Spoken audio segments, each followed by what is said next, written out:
when you get to the pool, you might just be super eager to jump into the water without performing any sort of dryland warm-up or any sort of mobility exercises before your first stroke.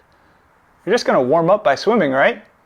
I want to caution you against doing that because your day can bring tension into your swimming practice in the water.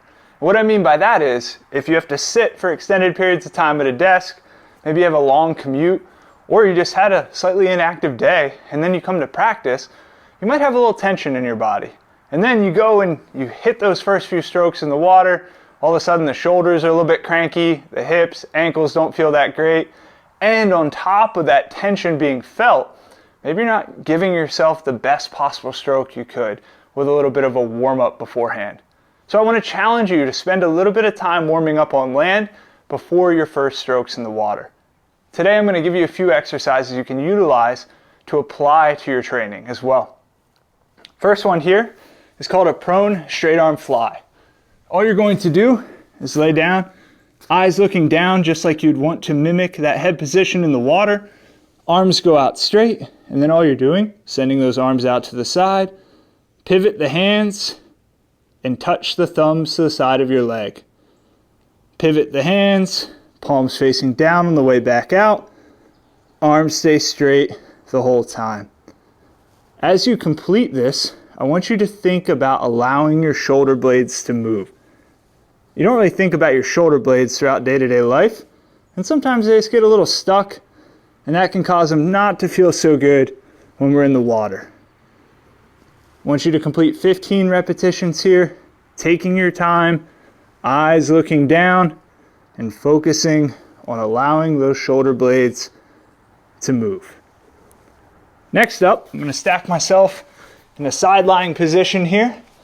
So we're just going to have a side lying rotation with a slide. Knees are stacked, ankles are stacked. Trying to keep that bottom knee close to the ground. Rotate open.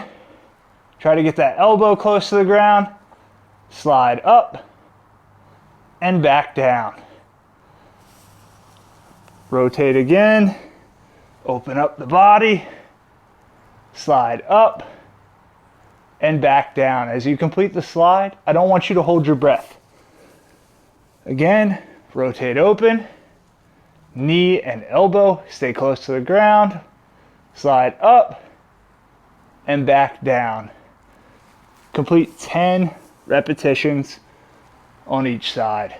Remember, I don't want you to hold your breath. Keep that elbow close to the ground as you slide. Now that we got those shoulders taken care of, let's give your wrist a little bit of love. So if you have to sit at a desk, you're typing a lot, you might just feel some tension in your wrist, your arm as well, and then you go and do all this pulling in the water and it just might not feel that great. So let's give it a little love here. Let's open up that wrist, get that arm ready to go. Start with your fingertips facing your knee. And if you get to this position, you're like, hey, that's enough of a stretch for me. I feel it right here. I'm good. Awesome. Hold right here and breathe nice and easy. If you want to complete the single arm wrist rocker, all you have to do is rock back to deepen that stretch a little bit. Pause and hold for a few seconds and release. Again, rock back, pause and hold for a few seconds and release. I like to really get those fingertips and those fingers away from each other, really open up some space in the hand, because then I'll feel a deeper stretch all the way through my hand, through the wrist, and even into the arm as well. I want you to complete 10 repetitions on each side. After that, let's give those hamstrings some love. For this one, I want you just down on the ground, back on the ground, both legs straight to start. Take those fingertips, lock them behind one of the legs. Then you're going to add a slight angle here, and then straighten that leg by engaging your quad. As you do this, I want you to just pause and hold, breathing nice and easy, and release. This is called an angled hamstring pump. So by adding this little angle and then really straightening, you'll feel a deep stretch through that hamstring. What it's going to do is help just free up some range of motion there, can help take pressure off your back as well, and get you ready to kick in the water. I want you to complete 5 repetitions on each side. Make sure you engage the top of your leg to release the back of your leg. Good. Let's keep moving here. 2 more to go. The next one, I want you to start in a kneeling position. So we got a kneeling hip flexor stretch here with a T-spine rotation or thoracic spine rotation. Start with this front knee right over the frame of this foot. Back knee is a little bit back just so you have a nice angle through that back leg and you're feeling that hip flexor stretch. Hands go down at the start and then open up, eyes follow that hand to the top. And then if you want to really make it nice and deep, drive that elbow down to ankle and back up. You can complete 5 slow repetitions on each side. And I want you to rotate with control. You can see I'm moving at a slow and steady pace here. I'm not rushing this one. And I want to breathe through every inch of this movement, making sure I get a good range of motion without tensing my breath. Last one here, we want to really just open up the ankles. So the ankle plays a really important role in your kick. And if you just have a lot of tension there, it could be dragging you down instead of propelling you forward. So all you have to do here is start in a quadruped position, then cross one ankle over the other. And now we're just going to add this ankle pulse.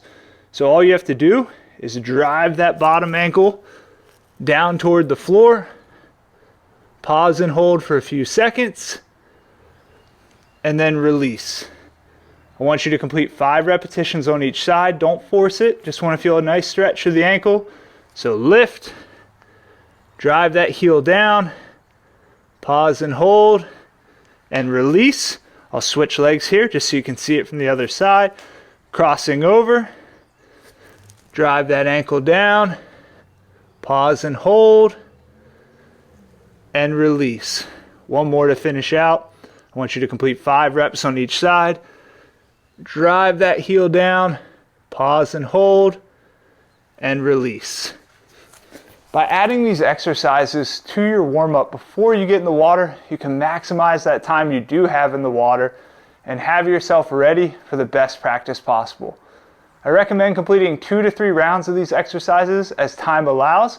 And remember, don't hold your breath, take your time, and work through a controlled range of motion.